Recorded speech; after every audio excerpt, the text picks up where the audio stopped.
Happy birthday to you. Happy birthday to you. Happy birthday, dear Pan. Happy birthday to you. I'm 4. You're 4. Happy birthday to you. Happy birthday to you. Yay! Good job.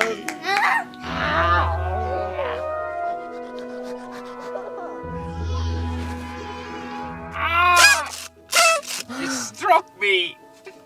We've escaped setting up for a party for Take your hat off. our little man. You can take yours off. We look No! silly. We look silly.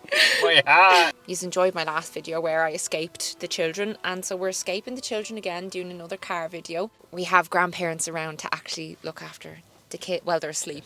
They're asleep. So our eldest is 4 today.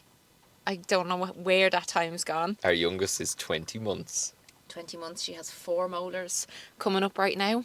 Yeah, it's So- a magical time. Where we're at in summary is one of our children is asking how babies are made and what happens when you die, and why are some people fat, and why are some people homeless. Big questions. And the other one is just stuck to my boob, and I've had to start breastfeeding at night again, even though I had night weaned her. So just to get some sleep, you know, lads.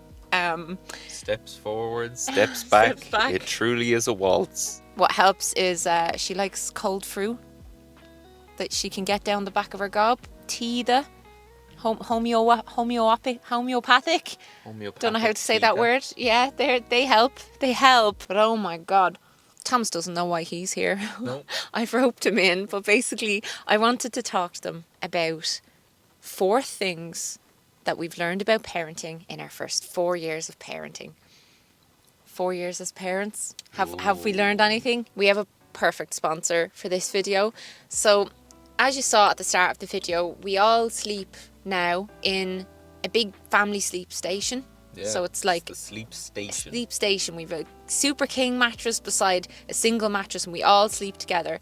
And that is guaranteeing us a bit more sleep. But as sleep goes, I introduced a bad habit during the summer when preschool wasn't on anymore. I started letting them watch a bit of telly in the morning because I just wanted to have my coffee in peace. Something I ruled out. Yeah, we'd stopped that because we really tried to cut down on the kids' screen time, and we were keeping it for later in the day. Like, they'd get about an hour a day and we were keeping it, but I introduced cartoons in the morning. So our son started getting up at 5 in the morning to watch. That's why we got rid of it. I know. Was because he'd wake up at like 4 and he'd be like, I'm awake I'm now. awake now, I wanna watch because I want telly." telly. And he'd be like, no, time for sleep. And no, I want telly time. Taking TV away is a big deal for a little kid, you know, in the mornings, but we've managed to sidestep tantrums around this issue by introducing just like a little burst of screen time before preschool, but it's educational. And it's helping our son learn how to read, which is very important for the two of us. We really, really want him to... you know in Big Daddy where he's like teaching the little boy? I don't want to study. Give me that. Electricity. Very good. Constitution. That's it. Constitution. I want him to be able to read young and to grow up Yeah. with books. It's so important to me as a writer, as readers. We both really care about this, and even before we had kids, we talked about how much it meant to us that they would be more into like books than TV. We both read the kids multiple books a day. I still have so many of the books I loved in childhood, in my preteen years. Books are a treasure to me. So we are teaming up with reading.com. It's an app that takes children from letter recognition to confident reading in 99 lessons. It's the only reading app that is specifically designed for a parent and child to use together. Children are apparently 19 times more likely to learn from an app when they're using it with a parent. Lesson 4? Yeah. Yes. So do you want to tap that? A makes it sound like A or A. A. B makes it sound like ball. What letter is this? A. Yes, and? A. What letter is this? I don't. F. Yeah, you did remember. C? say the sound slowly that an M makes. You say that sound slowly. And then you do fast. And then you do it fast. Mm. Very good. Now I like And then you this. go, Time for a new letter. What's today's letter? New letter. Here is a big T, and here is a small t. They make the same sound. T always makes a fast sound. And this was developed by education experts. That matters a lot to me. My background in college was in education. Also, the way we feel just about iPads with kids and stuff like that. Neither of us want to ever give our son an iPad and just like let him do as he pleases on it. Yeah, I like how it's designed that the child and the parent will actually sit down together and do it. A shared experience. And it's a little, yeah, it's a lesson that has a natural ending as well. The boundaries that are in the app are very good. Yeah. And they encourage little snippets of learning, and then... Oh yeah, it won't let you do 2 lessons in one day. Like, we tried that because he wanted to do another one. Yeah. And it said it's best to space 24 hours between them. So grown-up required to continue, please enter the following 3 numbers. So that's to make sure you can't use it on your own. While we have concerns around screen time when it comes to our children, we also want them to understand how to engage with technology in a healthy way and to not be completely alienated. Like, some of his friends have iPads and they literally go to bed watching an iPad, you know, so I don't want him to completely shield him and be like, iPads don't exist. You know, this is a lovely way to make him feel included and make him learn things at the same time, because he can already recognize letters, he knows the phonics. A friend of mine, Sophie, she's a primary school teacher, and she told me the biggest hurdle with teaching kids how to read is that they don't understand the difference between like the letter and the sound the letter makes, just phonics. I told her about reading.com. A lot of teachers really love this. The lessons are brilliant. So they start with the alphabet song, and then the app reviews the last letter that they've learned. It introduces them to a new letter. There's so much more, like blending letter sounds together and rhyming. Once we learn how to put letters and their sounds together, we can read words. Will we practice that? Yeah. Okay. Sat. Sat. Now say it fast. Sat. Yeah. Oh. Yeah. Very good. They get to practice writing the letters, which is just so adorable. It's reminding me of when I was in school and you have those copybooks where you have to first practice writing your letters, like, but he gets really excited for that bit. It's Kid Safe certified and it's for ages 3 to 8. So if you have a child around the same age as our son, you should give it a go, and you can get 70% off their annual price and a 7-day free trial. Get that free trial, girl, get it, or boy, or they, whoever is watching. There is a really cool cloud game on it where you have to feed the cloud. I think it's called Hungry Cloud, and you feed the letters up to the cloud, and it does the phonics, like it makes the sound as you drag it up to the cloud. And both our kids love doing that together, and they take turns, and it's absolutely adorable.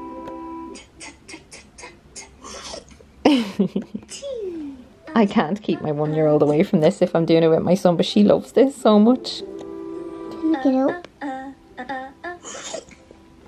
You. That's today's video partner. But now, let's get chatting.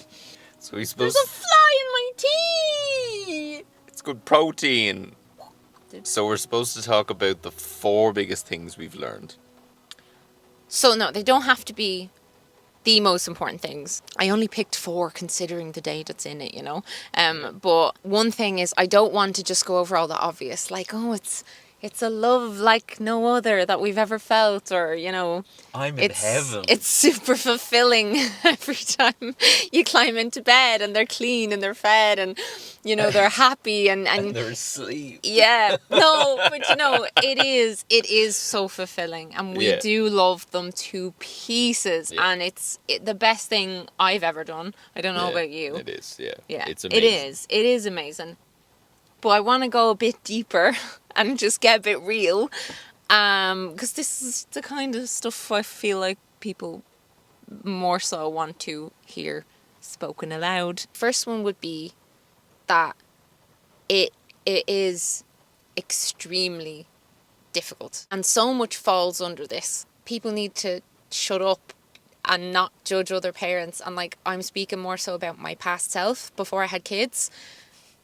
I think I did a lot of silent judgments. You know, I'd see people and we'd be even at parties, and I remember we were at a party and someone was telling us that their child slept in their bed, and the child was like, I'd say 3 or 4, and we were just like, oh, no way, never with us. And you know, we just had such an idea of how we were going to be. You know, we would never show them cartoons, or we would like we thought we would get right back to exercising, and that it was like that people used having kids as an excuse for being, and that it was a lazy, you know, I had so many opinions that of something that I had no idea about. I was always just of the opinion, it's like, yeah, I know it's hard at the start, but then it's fine. Like, it's like a few weeks, and then the baby gets a bit older, and then it's grand. I have a clip of you when our first was born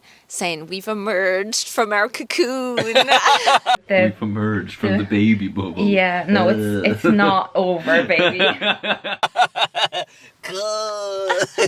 He was like a month old, and you thought that was the hard bit done. That's it, the baby bubble is finished. Done. He's Oh, lads. He's a functioning human now. Yeah. I used to look at parents who would make a separate meal for their child and be like, what's wrong with you? Like, I would really judge things like that in my head. I wasn't like a bitch. I wasn't like going around saying horrible things to people, but I had a lot of thoughts about like, I'm gonna do, you know, not me. And every single day we have to make separate things for our son, and then like, because our daughter will eat what we're having, but he is so fussy, and and in order to make sure he gets the right nutrition, so the right carbs and protein and healthy fats and everything, and like even omegas, like with the flaxseed, and we have to like have a very specific rota of meals, and like he has the same lunch in school every single day because he won't even try anything else. I put extra things in.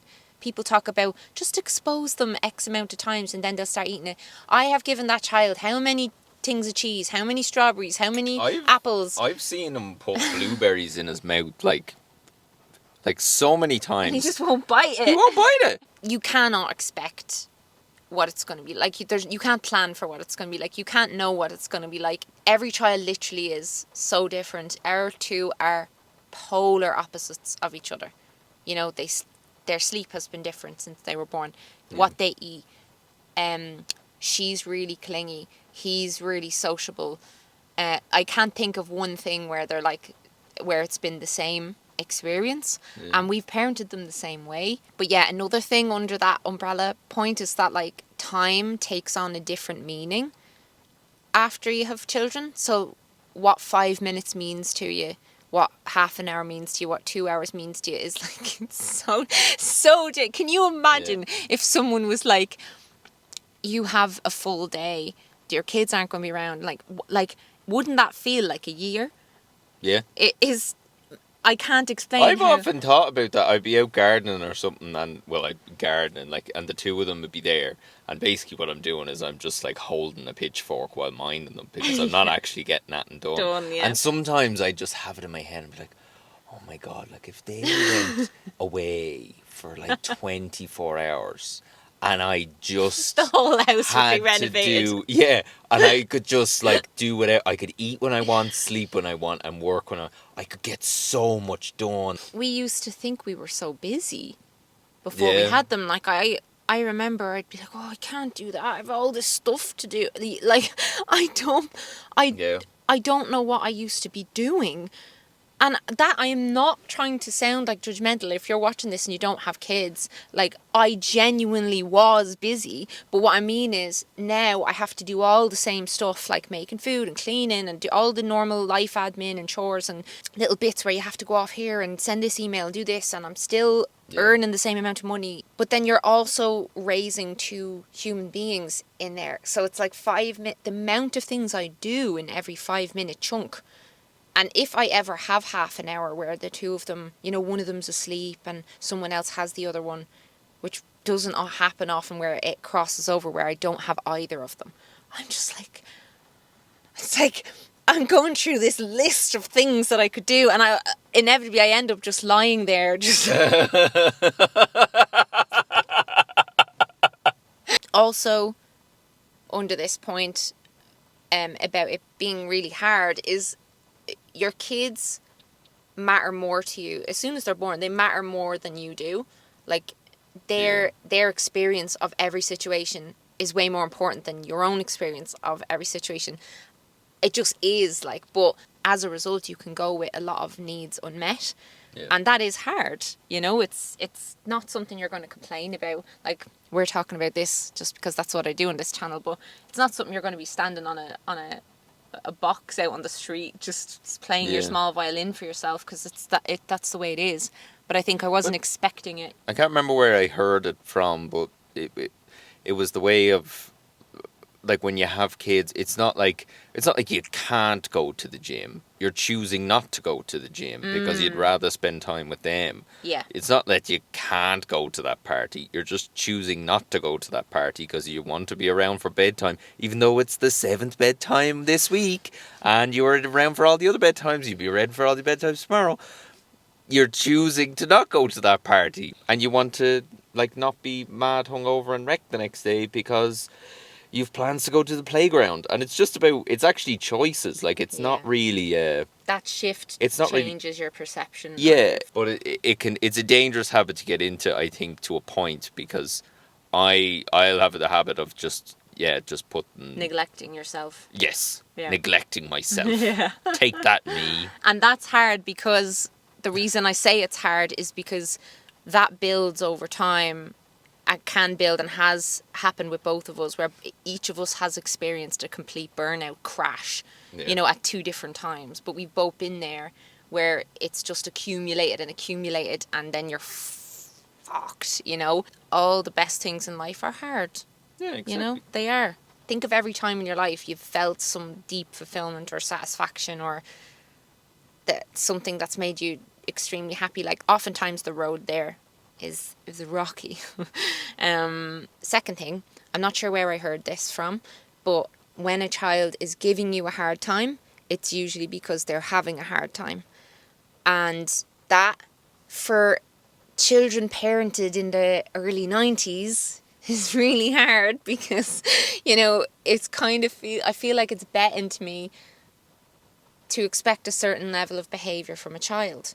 And depending on what expert you listen to, you know, you're going to get all different opinions and stuff on this. I've had a few different people I've listened to on rotation talking about expectations when it comes to children 4 and under. And I've kind of landed on the side of Gabor Mate, and he really encourages you, when a child is, like, misbehaving, to not judge that misbehaviour, but be curious about it and just ask yourself, what does the child need right now? Like, what are they missing? And not just like, are they hungry, are they tired, are they overstimulated, are they understimulated? He says that children have 2 deep biological needs, and they're attachment, so connection with another person, and authenticity. And what Gabor Mate means by that is that they are able to be connected with themselves and to express that. And I do think a lot of, like, parenting advice kind of looks to stomp out a child's connection with people and their ability to kind of just be who they are. I've found this just really, really difficult, because my first kind of go-to instinct when my son is in doing anything I don't want him to be doing, firstly I get triggered by, like, the littlest things, like if he doesn't listen to me the first time immediately, or if he's doing anything that, like, I'm like, that might hurt my daughter, but he's clearly not trying to hurt her. But I just get full of rage and frustration and anger. When I was younger, it was always like timeout. You know, you go stand in the corner. Like, in school they even did this. You stand in the corner with your face into the wall, and you shut up, and you think about what you're doing. You control yourself, and we kind of have, like, a middle ground thing where we have a calm down spot, and we're like, we'll sit there with him if needs be, and we're like, let's calm down together. And I'm trying really hard to do the whole like co-regulation thing, so like to be able to like show him how I calm myself down, and then therefore that can calm him down, and it does work, but it's not easy to do, because sometimes I'm gonna just be like, stop it. It's just all your old stuff from your own childhood comes up, like, my Nana, God rest her soul, used to chase me around with a wooden spoon and be slapping it off things and be like, and the fear of being whacked with this wooden spoon. But like, she was my favorite person in the world and I loved her dearly, and that was just how she was brought up. But you know what I mean?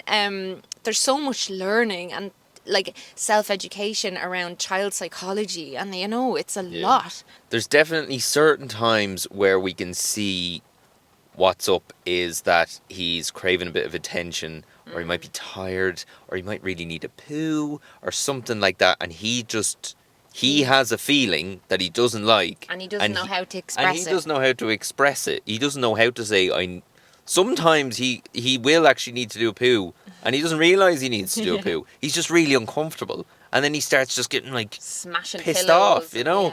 So sometimes you can most of the time, in fact, you can kind of look at him and just say, this is what's wrong. He hasn't had his lunch yet. Or this is what's wrong. He needs to go to the toilet. Or sometimes you can't he know. should have napped 2 hours ago and he didn't, and now it's too late. That's what's wrong.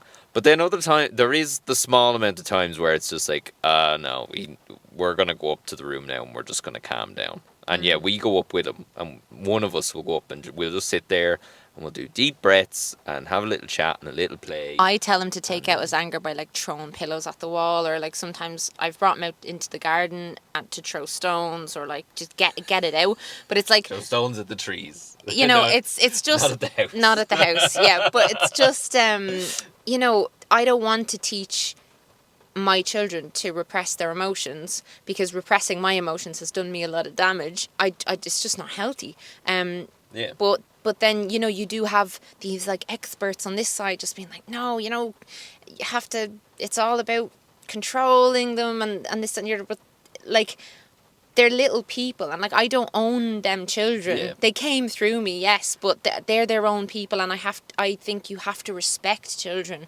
Yeah, and like it's not really about controlling emotions. It's just controlling behavior that's potentially damaging. Yeah, like I'd never be like, you're a bold boy. You've been a bold boy.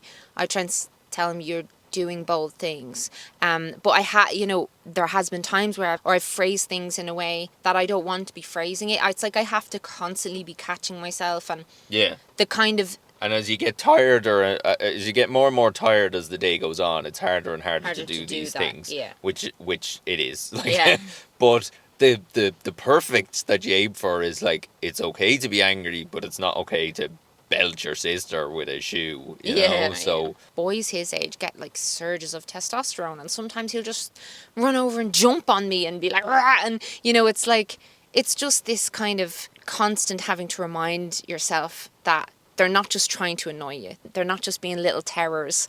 They're communicating in the only way they can. The third thing is, you're never angry about what you think you're angry about. Yes.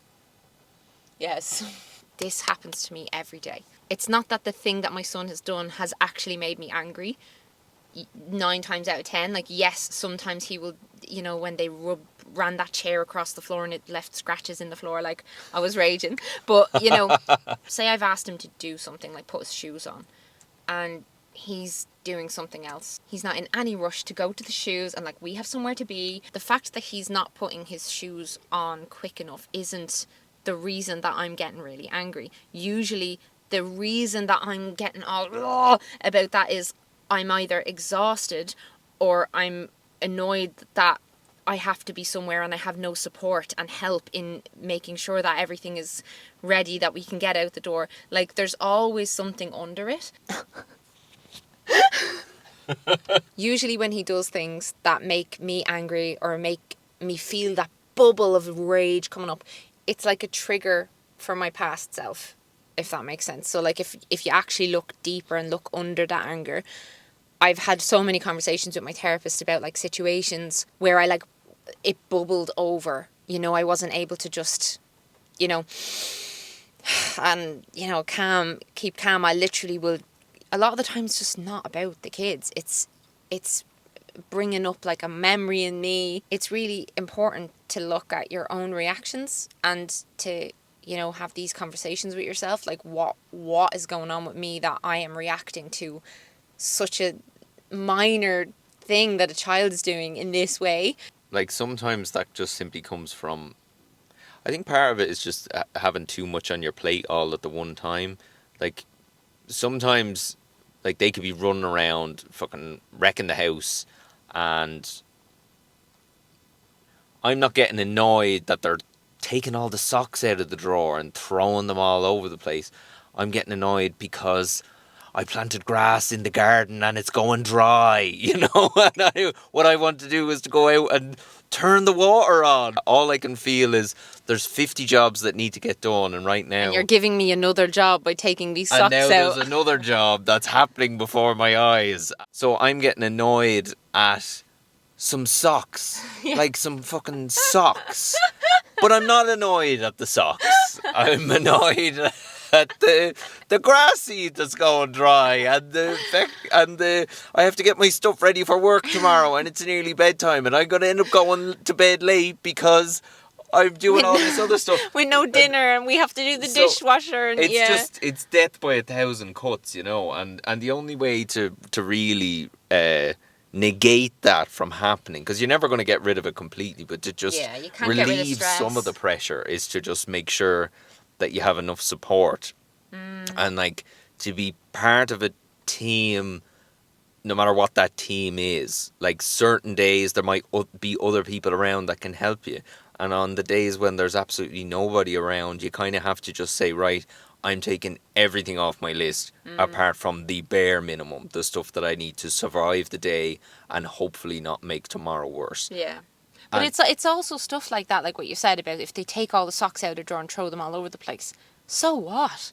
Like, who cares? What's going to happen? Yeah. Nothing bad is going to happen. And sometimes you have to like remind yourself of these things, because we have all these external images of like how a house should look and how everything should be set up and everything should be in its perfect place. And it does feel better when they're in the right place. But also, the child doesn't deserve you to shout at them just because they're playing with some fucking socks, you know. So it is there's so much self-examination and like work you have to do on yourself that is just constant. And as they get older, it changes, and it's not that it becomes easier, it's different, you know. The challenges are different. We have to bring up teenagers. Yeah, that'll be fun. Can't wait for that. No, yeah. You don't have to be perfect. Parent doesn't exist.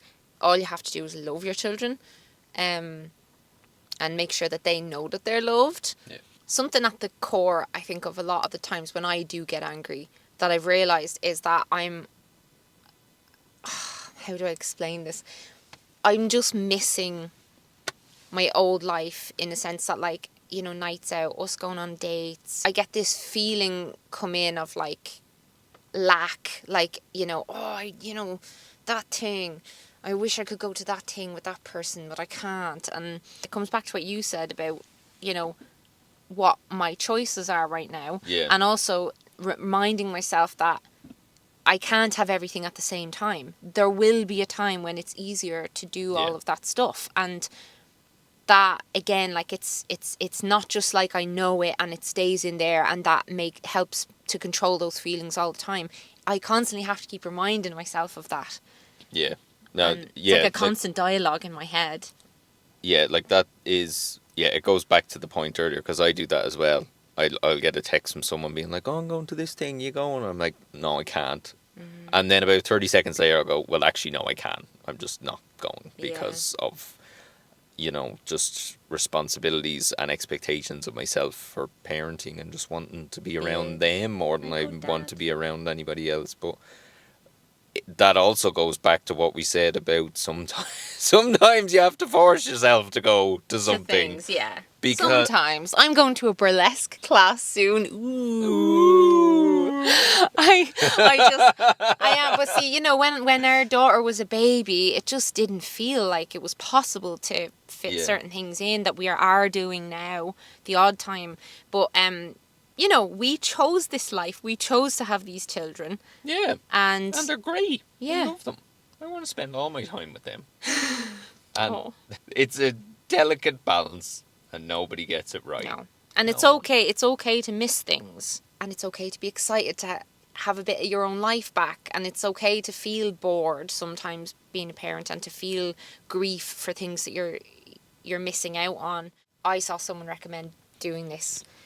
Like when you wake up in the morning, not going on your phone and taking a bit of time in the morning to just kind of quieten your mind and think about like how do you want to show up as a parent today, and kind of almost visualize the rest of the day ahead of time, that you're fully present in the moment and you're, you know, really enjoy, you know, to kind of go, almost rehearse that mentally, and it just makes it more likely then that the day goes that direction, and it just sets me up a bit more positive at the start of the day rather than having this negative attitude towards things. Yeah. So the last one, I know you agree on this, is that being emotionally and physically present with the kids is the most important thing for them, but also for us as well. And what I mean by that is like actually being completely present for all of the really mundane day-to-day stuff, like, you know, bath time and just playing with them on the floor, like all the little moments that make up every day. Yeah. And not just kind of, you know, today's a big birthday party and stuff, but not just being like, oh, the birthdays and the big holidays and Christmas, and like, yes, those things are great, but like yesterday my son and I walked to the shop. You two stayed at the house and we walked to the shop, and like we were jumping over all the cracks and we were like, yeah, and like diving over them, and we made this whole game where all the drains were like TNTs and he was blowing them up, and you know, it was a game, and I was just like so tired, and there was certain things I was thinking about, and then I was like in my head trying to figure out what to do for this video, and you know, I've a million things on my mind, but I was like, this is his childhood.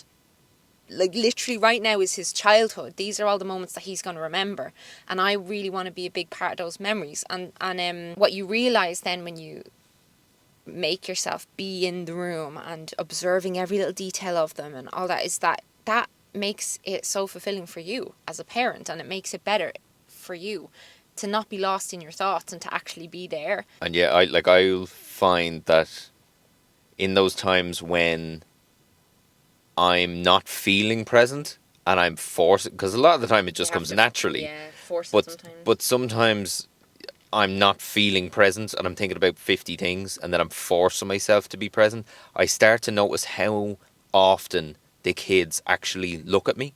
They're looking at me every like 5 seconds just to see if I'm still there and I'm still playing, I'm still doing the game, or I'm still noticing what they're doing. Even if the two of them are like building a tower and I'm just lying there watching them, they're constantly glancing at me just to see if you're noticing what they're doing. If I'm noticing what I'm doing, and do I care at all? Like, am I enjoying it? Am I doing it as well? They're looking to see what I'm doing.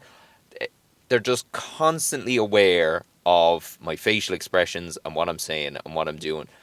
And you could glance into the room and think that I'm just lying there and the kids are just playing themselves, but they're hyper aware of me, so I have to be hyper aware of myself. And just kind of sometimes when I'm feeling really not arsed, just being like realistically, the shit that's on my to-do list, nearly all of it doesn't need to be done, and those couple of things that do need to be done, I'm just going to make sure that they're done somehow, even if it means I do after they go to sleep, you know. Because the time with them is just so important, especially when you're spending 40 plus hours a week out of the house away from them. At work, the few hours that are available in the day are very precious to them, even if they're not what would you say, like after spending 9 hours in work, like, and they might get 4 good hours with me, if I'm spending 3 of those hours doing stupid house stuff, or even going on your phone, like a lot of us struggle with that. And the thing with the phone is, like, you know, I just don't want my child's memories to be me like this. So I have to oftentimes lock my phone in a different room, or we go out to the park and I just don't bring my phone. A long time ago, I had to stop posting every little thing on my Instagram stories and just constantly feeling like I have to document everything. I don't want their main memory of me to be that I'm just kind of saying, yeah, all right, yeah, in a minute. Because sometimes that does happen. I'm replying to messages, I'm checking things, checking emails and this, that and the other, and they'll be like, mommy, mommy, mommy. And I'm like, yeah, 1 minute. And I'm trying to like really minimize that. So that most of the day is me just being fully watching them, you know, involved. And it's just, yeah, you have to be aware of it. And that is hard because there's a million things on the internet pulling your attention away, or like work as well. Like I love my job, you love your job, but people talk about those first 3-4 years, and if you get them right and you build that kind of healthy foundation, the rest of it kind of takes care of itself. And it is like that quote, you know, Jordan Peterson, where he's like, you have little kids for 4 years and it just and then it's done. Like it's like a trending audio online. And but it's so true. He's 4 already. 4 times 4 is 16. So like 3 more times. 3 more times of what we've done, and then he's 16. The things I remember the most about my early childhood are like, just, I remember this colouring book, and there was a brick house, and my dad and I were colouring in all the bricks, and he was doing all the blue ones and I was doing all the red ones, and we were just on the floor, and there was a movie on the telly, and just like so many little things like that I remember so clearly. Yeah. And he was so present with us. And you know, for a lot of my childhood, my mum was very mentally preoccupied with work, and it was a very taxing job, and she wasn't the best at turning off at the end of a work day and then just going into like, you know, she and I talk about this, and she regrets how much of her motherhood experience was spent working, you know, when we were that age, because it's just really, really important, and it affected our relationship for years. And so like, I know some people are more privileged than others in this situation. There's lots of social factors and all the rest that impact if you're able to be really there with them. But like, if if you're watching this and you do have that choice, like you do have the ability, it's just so important. And I think that's just really important for every parent. And it's not something, I don't know, I just thought it would come naturally. I suppose that's why I'm including that as a point, because I thought, you know, you know, I'm going to have kids and I'm going to be just completely constantly like heart open and eyes on their eyes. Like, it's just not that easy when you also have to be... If it was a perfect world, it'd be that easy. Yes. But unfortunately, things are so expensive that, you know, like we're doing like renovation-y things in the house and the garden. That has to be done by us / you know, people we know, because it's too expensive to hire somebody in to do it. Then you've got a full-time job. Then there's just the basic running of the house and food and cleaning and cooking and everything. And then there's anything else that you want to do with your life, no matter how small it is. So throw that all together with trying to just be present with your child as who wants you all the time. As he's building a castle or whatever.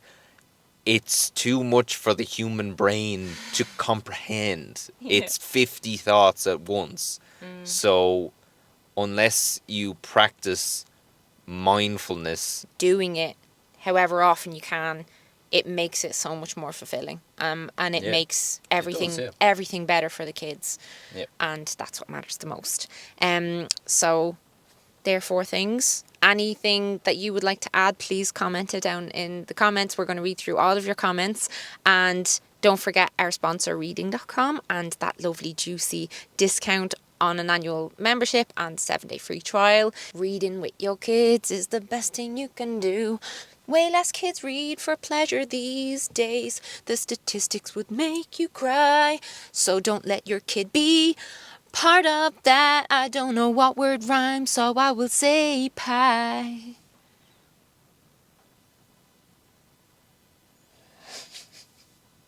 Get out of the car. Goodbye. Fair winds.